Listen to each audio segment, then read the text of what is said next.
ఇక ఫంక్షన్‌లో రాజు పెద్దయ్య గారి గురించి చెప్తుంటే ఇదంతా ప్రతాప్, రూప విని ఒక్కసారిగా షాకవుతారు. ఇది విని ముత్యాలు కూడా ఒక్కసారిగా షాకవుతుంది. ఇప్పుడు ఏం చేయాలి? రాజేంటి ఇంకా పెద్దయ్య గారిని మర్చిపోలేదా? పెద్దయ్య గారి గురించి ఎందుకు చెప్తున్నాడు? ఇప్పుడు నేను ఈ సీఎం గారికి ఏం సమాధానం చెప్పాలి? ఎలాగైనా సరే నేనే వెళ్ళి ఏదో ఒకటి మాట్లాడాలి. ఇక ముత్యాలు రాజు దగ్గరికి వెళ్ళి రాజుని పిలిచి, రాజు నువ్వు ఏం మాట్లాడుతున్నావు? అయినా పెద్దయ్య గారి గురించి ఎందుకు చెప్తున్నావురా? మనల్ని ఎంత మోసం చేశారు. ఆ రూప కూడా నిన్ను వదిలేసి నాన్న కావాలని వెళ్ళిపోయింది కదా! మరి ఇంత ద్రోహం చేసిన వాళ్ళని ఇంకా ఎందుకు నమ్ముతున్నావురా? అంటే నాకంటే నీకు వాళ్ళే ముఖ్యమారా? చెప్పురా. ఒకవేళ వాళ్ళే కావాలనుకుంటే చెప్పు. నేనిక్కడ ఉండను.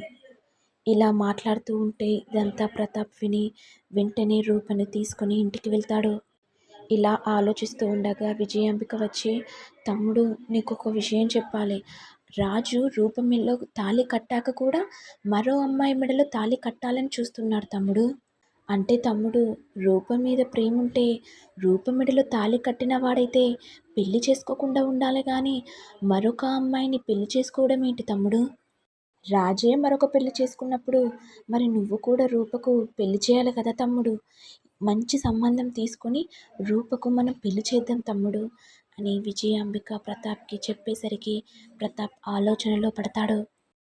ఇదంతా రూప విని నాన్న దగ్గరికి వెళ్ళి, నాన్న నాకు మరొక పెళ్లి చేసుకోవడం ఇష్టం లేదు. నాన్న మీతోనే ఉంటాను నాన్న. వెంటనే ప్రతాప్, అమ్మ ఇన్ని రోజులని నా దగ్గర ఉంటావు, నీకు కూడా ఒక తోడు ఉండాలి కదమ్మా. నీకు కూడా నేను ఒక మంచి సంబంధం తీసుకొని వచ్చి పెళ్లి చేస్తాను అని అనేసరికి రూప మౌనంగా ఉండిపోతుంది.